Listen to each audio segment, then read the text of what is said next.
Welcome back to the river that remembers.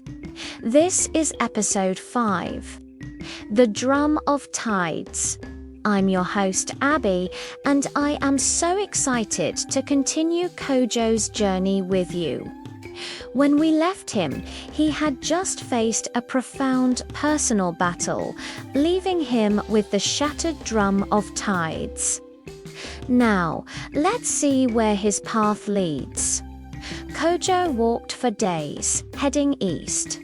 The landscape shifted, the sky stretching into a wide grey canvas above him.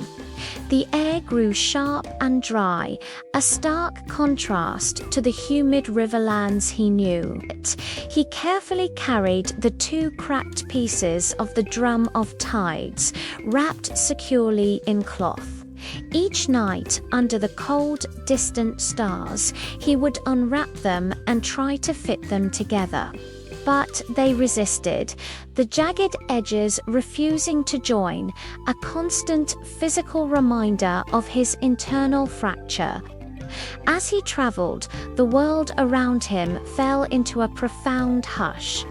The familiar sounds of lithe chirping of birds, the gentle rush of rivers vanished, replaced by the solitary sound of the wind.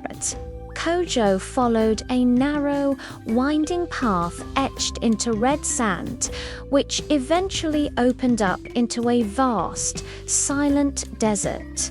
The wind here was different. It didn't blow with force.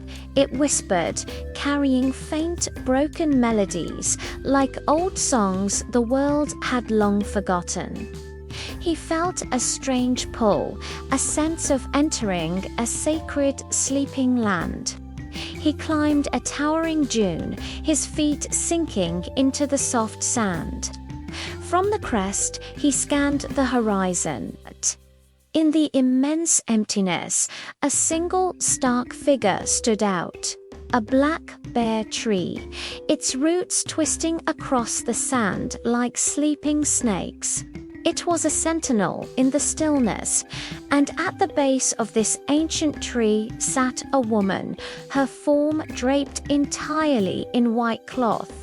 A sense of awe and caution filled Kojo. He approached slowly, his footsteps muffled by the sand. "Are you real?" he asked, his voice feeling loud in the quiet expanse. The woman smiled, a gentle, knowing expression. "As real as the breath between words," she replied, her voice as soft as the whispering wind. Her gaze fell to the bundle in Kojo's hands. "You carry a wounded rhythm." Kojo nodded, a wave of weariness washing over him. "The river's drum, it cracked when I fought my shadow." The woman's eyes, calm as a still pool, held his inner. "The shadow of rhythm is silence," she explained. "When sound breaks, silence comes to heal it." A new question formed on Kojo's lips. "Who are you?" he asked, needing to understand this mysterious presence. "I am Naya, spirit of silence," she said.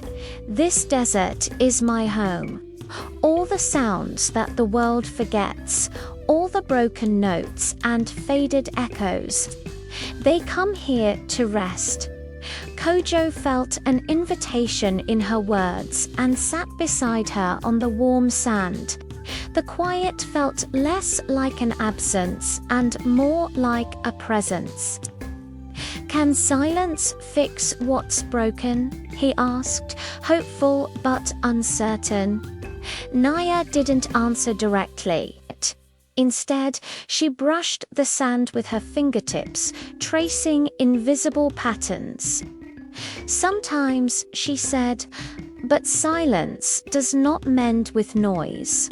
It mends with listening." Kojo frowned, confused. "Listening to what? There's nothing here." She placed a cool hand on his chest, directly over his heart. To the space between beats, he closed his eyes, surrendering to her guidance. The wind seemed to slow, the world holding its breath, and then he heard it, or rather felt it. Not a sound, but a soft, gentle space, a quiet pulse hiding inside every rhythm. He felt his own heartbeat, not as a thudding sound, but as a silent, pulsing light. When he opened his eyes, the two pieces of the drum in his lap were glowing faintly. Naya smiled. "Good, you are learning the rhythm that heals." But the moment of peace was shattered. Suddenly, the sky darkened. A storm unlike any Kojo had ever seen began to rise from the east. Black clouds spun with terrifying speed, and the wind turned fierce. Its whispers now filled with malice. Naya's calm face grew still, her expression grave. "Your shadow has found the desert." Kojo scrambled to his feet, his heart pounding. "He wants the drum." "No," Naya corrected, her voice firm. "He wants silence to bow to him." But silence does not bow. Lightning tore across the sky, and there, on a high ridge, the shadow appeared. It was taller now, more menacing, its eyes glowing with a malevolent red light. In its hands, it held a drum made of swirling smoke and shadow. "So this is where the world hides its quiet," the shadow boomed, its voice a mockery of Kojo's. "I will fill it with my sound." It struck its drum, and a deafening roll of thunder echoed through the desert.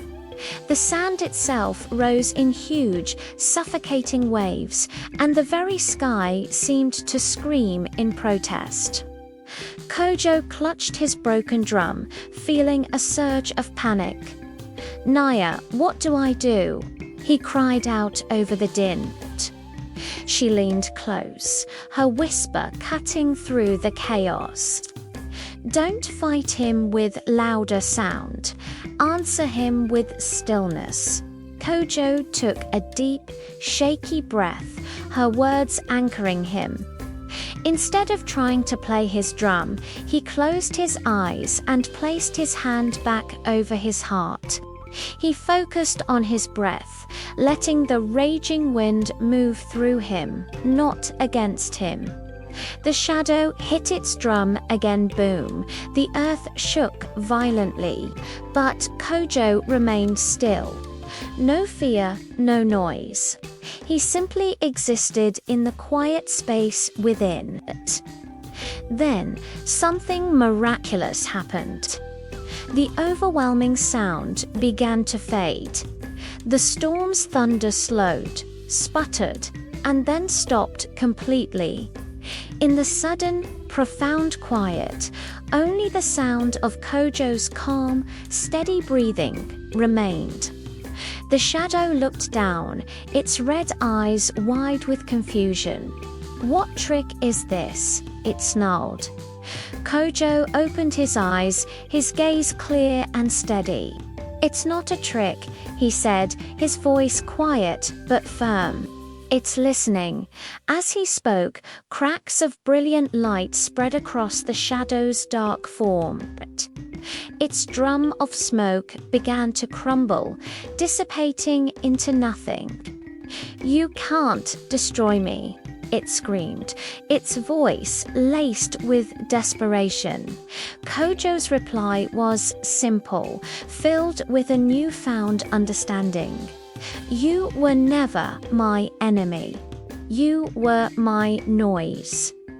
With those words, the shadow shattered into a million particles of dust and vanished, absorbed back into the gentle desert wind. The desert became utterly still again. Kojo turned to Naya, tears of relief and release streaming down his face. "He's gone." Naya smiled softly, a deep ancient wisdom in her eyes. No, he's part of you again. You faced him with silence, and now you are whole, as if responding to her words. The broken drum of tides floated from Kojo's hands, spinning slowly in the air before him. The two halves drifted together, and with a soft, warm glow, they joined. The crack vanished, and the drum was whole once more. At the same time, the sand around them began to hum with a gentle energy. Beneath the desert floor, rivers of pure light began to flow, all moving eastward. Naya spoke again. You have learned the rhythm that heals, but your journey is not over. One river still suffers, the great river of all waters. When it sleeps, the entire world will thirst. Kojo looked at the restored drum in his hands, then toward the east. A new purpose settled within him.